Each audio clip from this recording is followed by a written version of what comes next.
Going through the aftermath of a breakup is incredibly difficult, and the same old advice of there's plenty more fish in the sea and you'll get better with time just isn't cutting it anymore. But what if I told you there is a different way and you can actually better yourself after a breakup rather than finding yourself lost? Hi everyone, my name is Gigi and welcome back to my channel. Today I'm going to be talking all about breakups and how you can use these same 10 steps I did to change your life for the better after a breakup. It's not rocket science, it's not changing the entirety of who you are, it's just simple steps that can actually improve your life after a breakup. Now, we all know that feeling that you've just been broken up with or you've just gone through a breakup and you're incredibly lost. You feel like your life is over, your future is done for. You don't know where to turn, who to talk to. You lose touch with yourself and what you truly want in life. But what if I told you it doesn't have to be that way? That you can actually use a breakup to your advantage. I have got 10 steps that will not only help you heal from the breakup, but also become a better person afterwards. The first step is to let yourself feel it. A lot of the time after a breakup, we want to seem like it's not affecting us at all. Like we're the bigger person, the better person, and that after all of this, we don't feel anything. But by doing that and protecting yourself in that way, you're actually making it worse for yourself. Rather than processing your emotions, you're hiding them and stuffing them down, hoping they won't arise. But they always will. So for the first few days, weeks, maybe even the first month, let yourself feel it. Allow yourself to cry, be upset, get angry if you need to. Let yourself feel however you need to feel. You are quite literally grieving a period of your life, an era of your life. You're grieving a person, a relationship, a feeling, and you're also grieving a future you thought you were going to have. That is not easy. It's not something you can just shove down and forget happened. So allow yourself to get angry, allow yourself to be sad, allow yourself to cry, allow yourself not to feel good. Now you'll notice I say yourself a lot when I'm talking about allowing these emotions to happen, because it's incredibly important that you focus on yourself during this time. I'm not saying get angry and send all these angry text messages to your ex. I'm not saying be sad and post on social media how depressed you are and how you might want to kill yourself or do this or do that. I'm talking let yourself feel the emotions. Let yourself be with yourself and feel them. Talk to your family, talk to your friends, but allow yourself to feel these things. If you don't allow yourself to feel these emotions and process these emotions, you will get stuck in this exact moment. If you don't allow yourself to grieve, you will stay stuck in this hateful, sad energy that you've stuffed so low down that you cannot come out of it. This entire step is not some aesthetic healing point. It's messy, it's upsetting, it's depressing, but it's so important you do it. Whether it takes you a day or multiple days, weeks or a month or 2 months, allow yourself to have this time where you truly grieve what you had. The next step is to reframe how you see the breakup. What you tell yourself is what it is. Now, what I mean by that is that if you frame the breakup to be this awful period of your life, that it's all your fault or it's because of something you've done, it's because you're not good enough, you're not pretty enough, you didn't do enough, because you're unlovable, because you're not a good enough person, that is exactly what it will be. You will convince yourself of that. Which is why it's so important that you tell yourself the exact opposite of those things. You reframe it in a different way. Rather than saying that you caused all of this and you've lost something, try and look at the whole experience as a learning experience. During that time in the relationship, you experienced so many things, so many different events, feelings. You learnt so much more about yourself, and that should always be viewed as a good thing. If you focus on the positives of what you have learnt from that experience, you will be able to turn that into something you can benefit from. Relationships teach us very important things about ourselves. It teaches us what our standards are, what our boundaries are, what we like, what we dislike, and all of these things are incredibly important, and it's only through experience you figure these out. If you're not experiencing, you're not figuring it out, and then you're going forward not being able to set these boundaries, to have these standards, and then you're just allowing anyone into your life. You have to remember that a breakup is not a punishment. It's not something there that's directly there to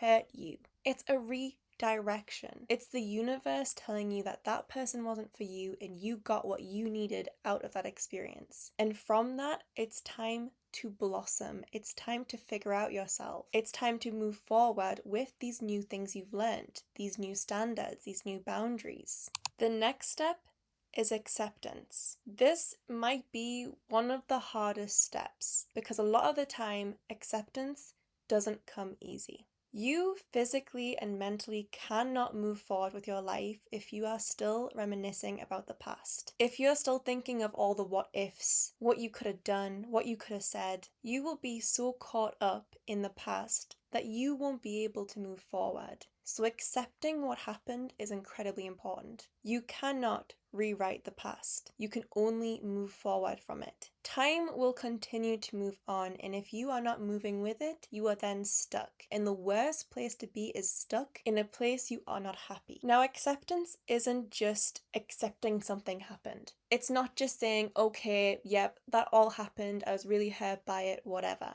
Acceptance is realizing that that happened for a reason, you learned from it, it happened, and now you're going to use it. You're going to use it to better yourself. You're going to use it as an example to yourself. You're not going to dwell on all the facts. You're not going to dwell on all the what ifs. You're going to leave it where it is, which is in the past. This step is giving you your power back. The other steps are letting you feel it, letting you process it, it's letting you understand the experience. But this third step, this acceptance step, is what truly gives you your power back in the whole situation, which is what sets you up for the next steps. The fourth step is to cut ties with everything that confuses you. This step is the step that could possibly keep tying you to the past or what is letting you go from the past. If you're finding it difficult to let go of the breakup and the pain it caused, you're finding it hard to redirect yourself onto a new path because you're constantly being brought back to it, it's likely because you have ties to it that is confusing your emotions, it's confusing your thoughts because you keep getting brought back to it. So it's very important to cut those ties, to remove yourself from that state. If you have them on social media and seeing their posts or their stories brings back those old emotions that's causing you to be hurt over and over again, it's time to remove them. Block them on social media, stop yourself from seeing their posts, remove them from that part of your life. In fact, if you have to block them on every single social media you have, their phone number, their Snapchat, their Instagram, whatever it is, if you need to do that to make sure you're not going back to that place, do that. Now, this point, you have to have so much discipline because it's really important that you don't keep checking their pages. You don't keep trying to figure out what they're doing, who they're with, if they're doing okay or not. You need to remove them from the equation. The breakup is done. The breakup is finished. It's time to focus on you. This era of your life no longer has anything to do with your ex. So it's so important that you remove them from the equation. See it as a detox from that person, from their energy, from their life. And the only way you can do that is if you're not interacting with them, you're not seeing their posts, you're not hearing from their friends, you're not bothering yourself with constantly wondering what they're up to, not having that want to constantly check on them or text them all the time. Now, this can be difficult, especially if you share similar friend groups, but it's important that even just for a short while you're healing, to do this step.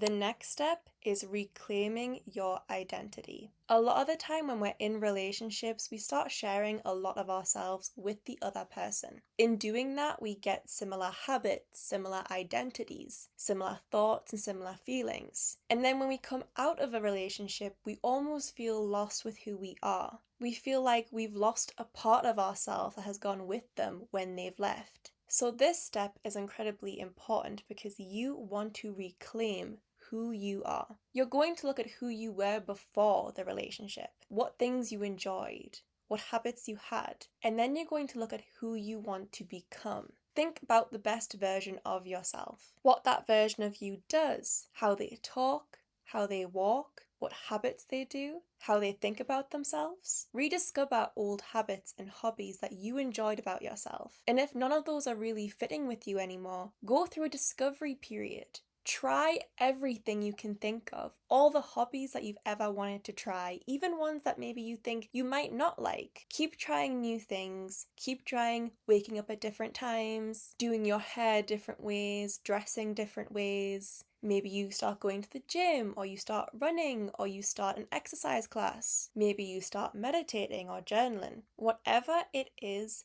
just keep trying new things. Discover new things you enjoy and implement them into your new routines. The more you refocus back to yourself, the more you discover about yourself, you will be able to re-identify yourself. Next, you're going to pour into yourself. You're going to focus on you, your self-care, keeping yourself healthy. Like I mentioned before, maybe you start going to the gym or start running. Find something that keeps your body moving and fit. For you to heal mentally, you also need to heal physically. You need to keep your body in the best shape you can and as healthy as you can. So eating the right things, exercising, keeping moving, practicing good habits and good routines that support that will help with the mental journey too. Making sure you get enough sleep, making sure you're keeping good, consistent routines, making sure you're getting out the house, you're getting ready every day, making sure you're staying close to your friends and you're talking to people. Even going down the route of having a glow up, allowing yourself to figure out your new style, giving yourself space to rediscover a new you, and that you can be doing anything different, exploring different styles, different hairstyles, different makeup, whatever it is that will help you feel that little bit better about yourself, do it. Whatever you can to make yourself feel better and make yourself feel more like you, go for it. Step 7 is to challenge your triggers. In this entire process, you have to remember, even though it's called being heartbroken, it has nothing to do with your heart. It is all to do with your brain, and your brain will forever play tricks on you. Throughout your entire healing process from a breakup, you are going to have things that trigger you, that remind you of the relationship and your ex. Whether it's places or things people say, songs, maybe even things around your room or your house that they gave to you. Your brain always will link those things to that person, and that will trigger you into some sort of loop of sadness, loop of constantly going back to that point. And when you keep going back to that, you keep going back to the breakup, you're going to start to think, why can't I move on? Why can't I get over this person? Am I not good enough? Will I never find anyone again? A lot of the time, this era after the breakup is what challenges people the most. It's the memories, the feelings that are attached to certain things that bring us back to that period of our life where we were so hurt. And because of that, we end up feeling like we're just not over it, like we can't move on from it. And our brain starts telling us very awful things like, well, I can't get over this person, so I must be weak.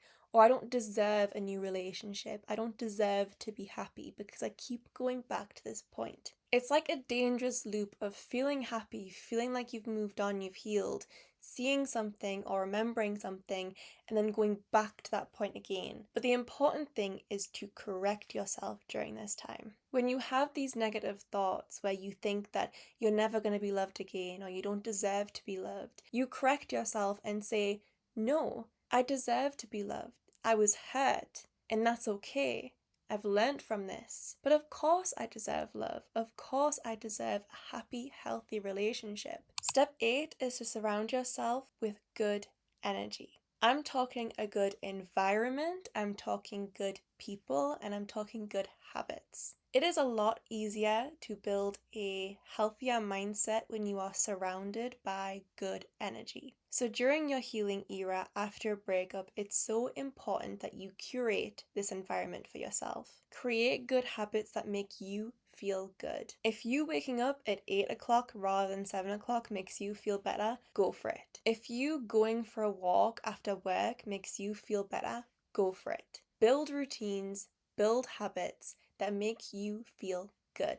And surround yourself with supportive people, friends, family. Surrounding yourself with this type of energy will help immensely to make you feel better going through what you are going through. In these environments, it's so important to remember that you are a lovable person, you are a good person, and having the right type of people around you to prove that to you on the daily is so important. Your friends and your family being around you, telling you that you are a good person, you are a kind person, will help you so much. It will remind you that love and happiness exists outside of a romantic relationship, that you can exist outside of a romantic relationship. Step 9 is to rebuild your future. As I mentioned at the very beginning, a lot of the time when we're in these romantic relationships and we've been in them for a while, we often imagine our futures with that person. And for a lot of people, you just cannot imagine your future without them. So when the breakup happens and they remove themselves from your life, you feel like you don't have a future anymore. You feel like it's ruined. Like in one swift step, everything has fallen apart. But what a lot of people don't realize is that this is your life taking a turning point. This is from the ground up. From this point, you can do anything with your future. You can build whatever future you want. Rather than you seeing it as it falling apart, you can see it as it's starting again. You have the opportunity to start again. Define what you want. Define who you want to be. Define what makes you happy and go for it. Your future might be unknown, but it's not any more unknown as it was with that person. It's time to focus on you and what you want. Set new goals that are you focused. Whether it's career, whether it's fitness, whether it's hobbies or business, whether it's family, whether it's pets, whether it's buying a house, whatever it is, focus it around you and what you want. And the last step is to keep your heart open. Healing doesn't mean shutting yourself off from loving ever again. Love is beautiful and we should never shut ourselves off from that.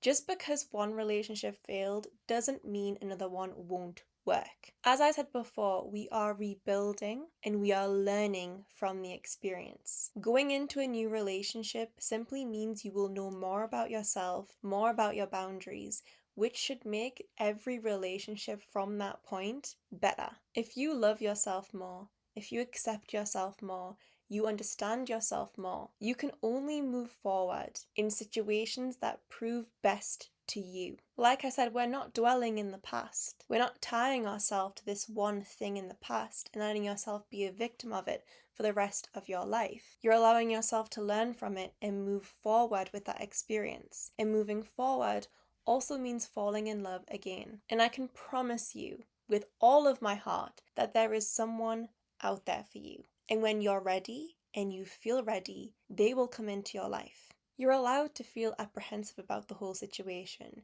You're allowed to feel unsure. But what's important is that you learn to trust yourself again. Trust what you know about yourself. And understand that this whole entire healing process is not some straight line. It's not point A to point B. There's going to be a lot of ups and downs, a lot of difficult times. But in the end, you will recover from it and you will become a better person, a stronger person. And that is what is important. That is all from me today. I hope you have enjoyed today's video. If you did, don't forget to comment down below and I will try and get back to every single comment. Don't forget to subscribe and I will see you in the next video. Bye!